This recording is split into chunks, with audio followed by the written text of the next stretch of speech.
renvoi pour prendre connaissance du dossier pour moi au niveau de la procédure. Khadim yow même boo ci nekkul avocat nekkoo ci acteur observateur nga ci coïncidence bi juste investi juste convoqué bi nga déggee loolu lan la mën a inspirer loolu itam.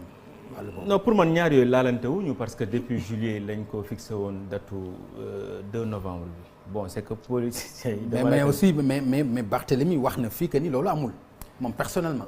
bon depuis en fait, juillet kenn convoqué wu ko pour 10 novembre. pour novembre. bon xëy na problème parce que je pense pas que justice mën na manipuler ay dates ci détails yooyu pour man loolu détail la ci affaire yi. Accident xaw ma am na xaw ma meurtre la nit dee na bakkan boobu dafa fort te sa émission bi nii da nga koy rappeler chaque jour. parce que générique bi wax jooju moo ci génn et c'est très fort parce que nit moo ñàkk bakkanam. tout à fait ci affaire campagne. nit la te kooku doomu jàmbur la tamit ami mbokk je pense que yal na ko yàlla yërëm mais war nañoo mën a xam ku ko rey. te war nañoo fexe ba loolu war bañ a amati ci scène politique bi nit ñi mën nañoo bañ a d'accord. mën nañoo am ay conflits yu bëri mais quand même ay génn pistolet ay rey yooyu moom vraiment c'est pas politique sénégalaise quoi yooyu moom c'est vraiment yoo xamante ni dañ ko war a bannir dañ ko war a moytu parce que bu nit ñi commencé dóorante fayu rek day dem ba si yàgg jaratul ñuy am loi jaratul ñuy am. d'accord mais aussi dem di attaquer ay nit aussi. c'est en très tant injuste. que nervi aussi. c'est très injuste. Okay. Mais pour vous dire que. ñi fi nekkoon avant alternance 2012 bi. loolu moo leen arrangé woon. ñii bañ ñëwee Barthélemy da leen arrangé. léegi arrangé c'est-à-dire que c'est comme si yëf yi doo xam sax xam nga. le président di nga xam kay. non loolu kay non c'est que mooy li nga wax léegi rek quoi benn natt la boo tegg yaa ngi xool ñi nga koy gérer. tout à fait ça mais léegi non. fexe aussi ba kenn du la ko yàqal. tout à fait maintenant à un moment donné Barth faisait leur affaire. oui ils avaient tout fait. ba investir ko dans la prison tout à fait. mu génn nekk député à l'Assemblée nationale. maintenant léegi il ne fait pas leur affaire. Oui. Maintenant le problème est que après tout politique man pare naa ci politicien yi quoi mais Ndiaga Diouf nit la. bakkan la na nekk sàcc na nekk lépp bakkan la sénégalais la même pour man c'est des choses yoo xam ne nit rey bakkan dafa fort pour man daal atte bii nii dañ ko war a def. xaw ma kañ lay doon politique parce que dàkk na ko ba 2 mars man j'aime pas que. après les élections ñuy ragal politique. ba bañ a gis nga pour man les juges à un moment dañu war a am fit gis nga nit li la yàlla def kenn mënu ci dara gis nga booy ñàkk sax sa poste loo mën a ñàkk ci àdduna sois juste avec tout le monde parce que bakken dafa fort te ku ci nekk ñu da nga yor njaboot da nga yor doom wala dañ laa jur te ñu rey nit nga xam ko ñu rey ko nga xam ko rek ñu rey ko comme ça pour man c'est trop simple te war ñoo bàyyi homme politique ñu jàpp ni tamit ay nit war nañoo mën a dee après politiquement ñu règle le problème et puis personne bañ cee wax man là je suis pas d'accord. Maître président de la République wax na ci nee na bu ñu ko waxoon convocation Barthélémy Diaz bi xëy na peut-être du demee ni mu demee.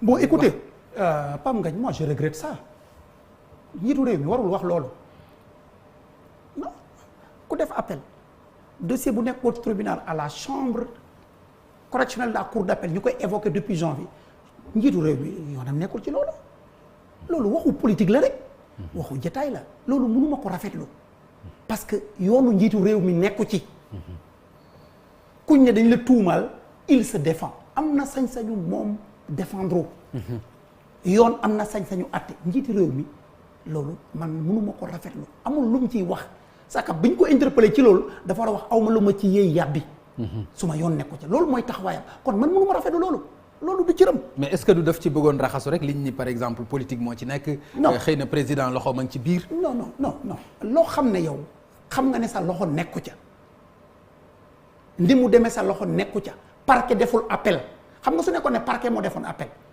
le parquet dépend de la chancellerie ñu ne kon réew mi am na lu ca bokk ndax procureur moo def appel ci daan bi mais procureur deful appel ki ñu daan moo def appel kon lan moo ci yoonu procureur.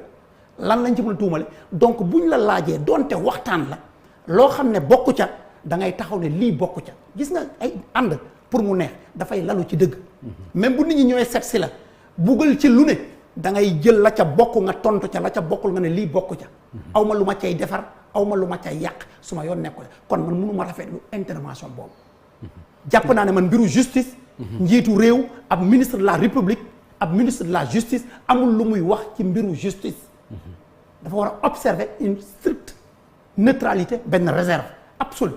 kon man mënu ma rafetlu loolu. Khadim Bamba moom junj nga ko léegi nag ci sa biir wax parce que bi ngay wax. que ni waruñu ragal vraiment juge yi dañu war a juste dañu war a atte peut-être lu mel nii kon daf ci war a bokk daal kàddu yi nga xam ni président yëkkati na ko pour wax ni yëgul su yëgoon par exemple que dañuy convoquer Barthélémy. ba Pape Ngagne xam nga président dafa mel ni booy dañ ko napp. xam dañ ko napp nga en 2015 da doon wax naan je vais réduire l'opposition à sa plus simple expression. opposition bi mu xamoon la ñoom Idrissa Seck Khalifa Sall Karim Wade il les a réduits à leur plus simple expression mais la nature a horreur du vide. ba mu réduire ñooñ dafa am ñeneen ñoo xamante ni xamul seen code mun leen décoder. mais booy xat temps bi ñu koy may président dina wax lu ëpp lool. c'est-à-dire que ba mu dekkee France sax ba muy wax naan dara xoxatul ma. ça veut dire que la peur a changé de camp. mais non président il faut que mu xam ni dëkk bu bàyyi woon ay adversaires am mu amoon ñoom Khalifa ñooñ duñ ko sonal mais ñii nekkuñu ci registre ba ñi la nekkoon ay négociation guddi ngeen ñëw Pape Ngagne wala ñeen ñaar ngeen waxtaan. génération kàcc génération wala nekkuñu ci léegi nag dañ ko sonal. ok Macky parce que booy ay Sonko ay Bart nekkuñu ci politique ba 2 heures du matin benn paawoo ñaari parti ngeen waxtaan ci guddi Sénégal du ñu xam ñii nekkuñu ci loolu. léegi nag mais Macky day am problème parce que Macky était un grand homme politique mais ça c'était avant. mais booy yi ñoom leen la ñuy def léegi yoon la du yoon mi ngi nii Macky mi ngi lu Macky def xeex léegi dañ ko sañ ni ba à un moment donné moom day bëgg a joxe aide day bëgg a expliquer maintenant que ni non man defuma dara même si bu deful dara booy dañ naan non même bu deful dara ñu ngi waaj a def dara ndax defkat la c'est que loolu fi ñu ne ni da koy sonal parce que fi ñu ne nii booy maa ngi naan booy sax excusez-moi mais les jeunes hommes politiques ñoom ils pensent que Macky day def. defkat la comme defkat la. buy romb nii sax mi ngi def donc nañ xeex rek lu mu def nañ xeex lu ñu ñàkk def la ñu xeex léegi loolu day dem ba moom ci boppam xamatul code bu muy décoder booy yi. xëy na bu amee premier ministre amaat beneen équipe dina bàyyi ñooñu ñuy xeex ak ñoom parce que fi ñu ne nii amul kenn ku.